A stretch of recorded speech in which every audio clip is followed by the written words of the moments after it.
অনেকদিন থেকেই আমার একটা পাহাড় কেনার শখ, কিন্তু পাহাড়কে বিক্রি করে তা জানি না। যদি তার দেখা পেতাম, দামের জন্য আটকাতো না। আমার নিজস্ব একটা নদী আছে, সেটা দিয়ে দিতাম পাহাড়টার বদলে।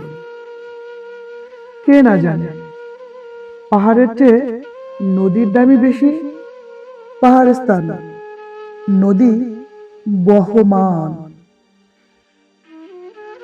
তবু আমি নদীর বদলে পাহাড়টাই কিনতাম, কারণ আমি ঠকতে চাই। নদীটাও অবশ্য কিনেছিলাম একটা দ্বীপের বদলে। ছেলেবেলায় আমার খুব ছোটখাটো ছিমছাম একটা দ্বীপ ছিল, সেখানে অসংখ্য প্রজাপতি।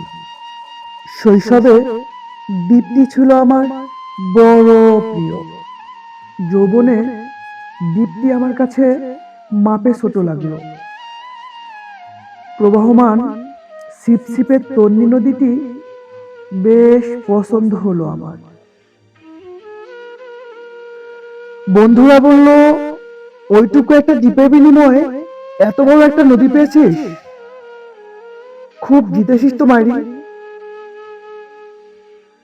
তখন জয় আনন্দে আমি বিহ্বল হতাম। তখন সত্যি আমি অনেক বেশি ভালোবাসতাম নদীটিকে। নদীটা অবশ্য আমার অনেক প্রশ্নের উত্তর দিত।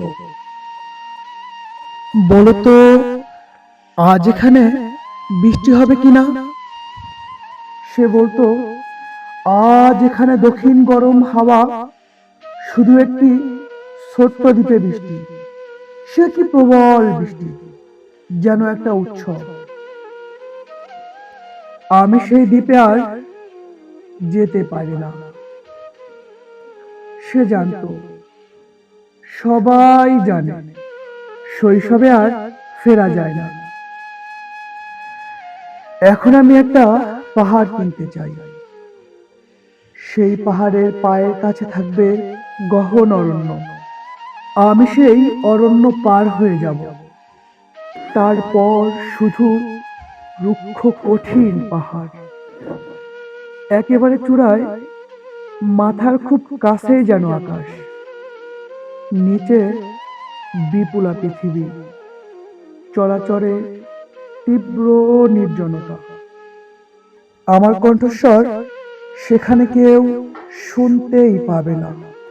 আমি ঈশ্বর মানি না।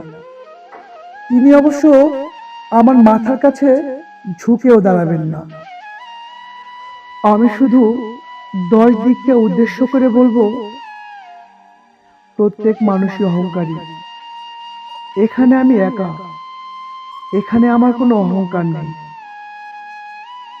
এখানে জয়ী হবার বদলে ক্ষমা চাইতে ভালো লাগে। হে 10 দিক, আমি কোনো দোষ করিনি, আমাকে ক্ষমা করো, আমাকে ক্ষমা করো।